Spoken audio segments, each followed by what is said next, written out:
Hi everybody, it's Warren Hewitt here. Hope you're doing marvelously well. In this episode, we're going to talk about the old music industry versus the new music industry.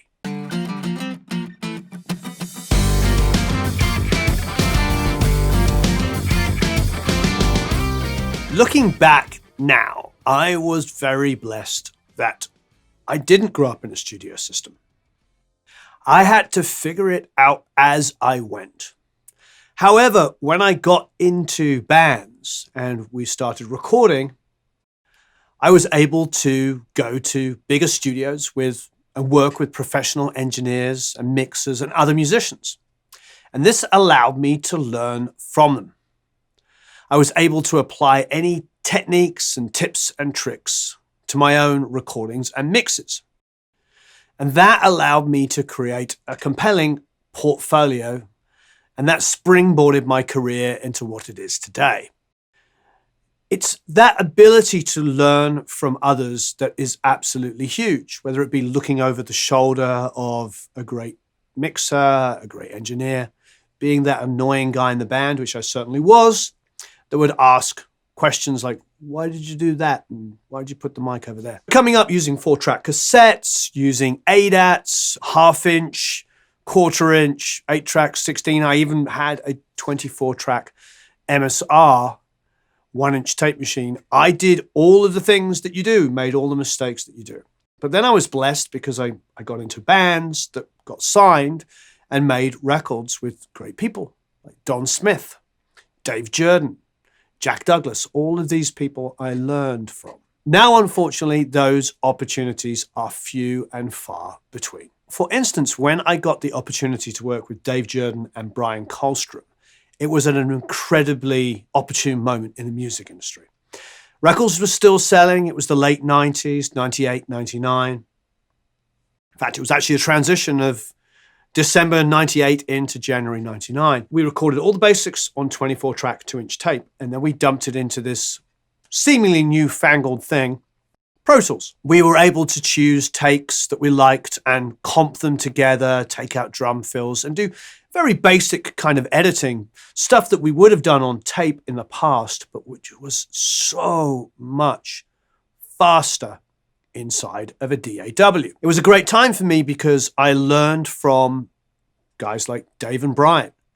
Dave, who had made all of these incredible records like Talking Heads, Remain in Light, My Life a Bush of Ghosts with David Byrne and Brian Eno, Jane's Addiction albums, Alice in Chains, Love Spit Love, all of these, Herbie Hancock Rocket, oh my God, just like record after record after record. And at that point, he was just incredible. And plus he'd done Americana by Offspring, which had sold like 25 million copies or something stupid like that. He was at the height of his powers. So I got to be in a room with somebody who really knew what they were doing. And Brian, who had started off as his engineer on the album Dirt by Alice in Chains, really had an ear, and it was incredible. They had an SSL, they had external mic pre's of APIs and Summit Audio, and they knew what they were doing. I remember using a 67 for the first time. I remember having beautiful guitars and amplifiers to choose from. It was an incredible experience. And everything had a story.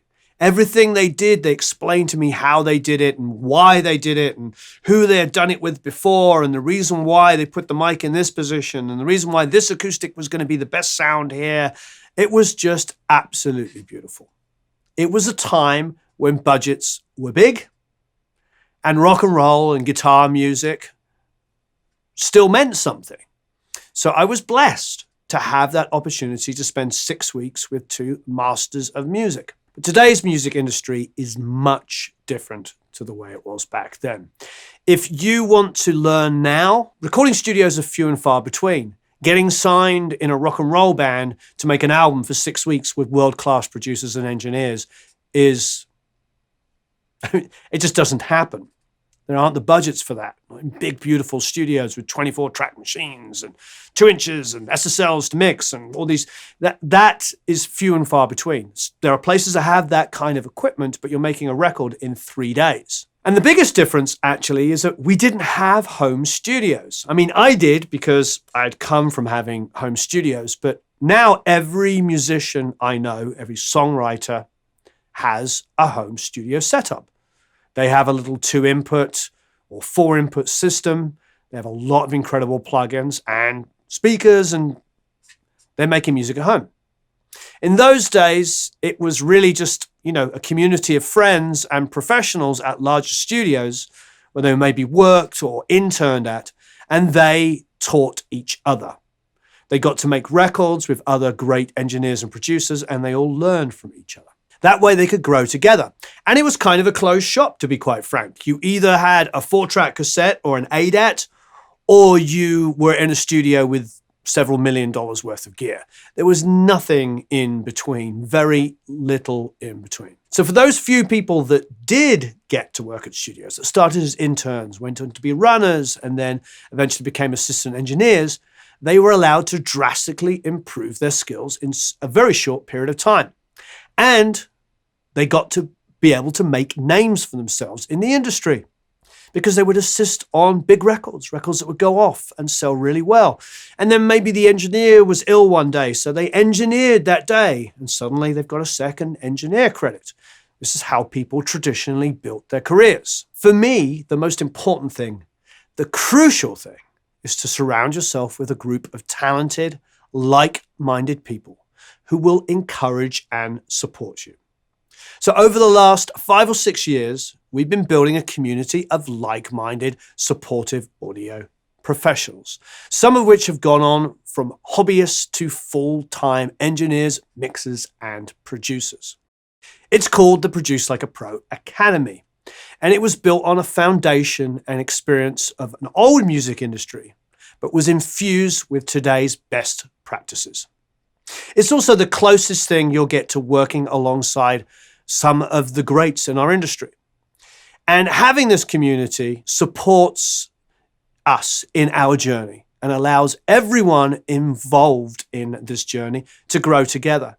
It's a remarkable place. I feel really blessed to be a part of it. There's so many incredible people in the academy helping each other. So many people here on YouTube helping each other. We have an amazing community. So I want to encourage anybody that's interested to check out the Produce Like a Pro Academy. Here on our YouTube channel, we have a wealth of over 1,100 free videos. It's incredible. You can learn so much here. There are a lot of people commenting and questioning below that are also Academy members. If you're an Academy member, for instance, please let people know just what an incredible place it is. And this is my shout out. For the next few weeks, you can get an Academy membership for only $99 for a full year. And inside of that, you'll get 50, 60, maybe 70 multi-tracks now. You'll get lessons. But the most important thing for me is that there is a community in there that is unbelievably supportive.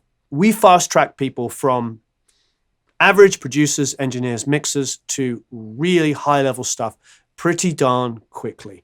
And I guarantee once you get in there, you won't want to leave because the people in there are absolutely phenomenal. It's a really wonderful place. So please join us. In the meantime, leave any comments and questions below. I really appreciate everything that you do. All of your comments and questions are welcome. Thank you for all of your incredible support. This is an amazing community, and I am blessed to be a part of it. Have a marvelous time recording and mixing. We'll see you all again very soon. So long, farewell, auf Wiedersehen, au revoir, adios, goodbye.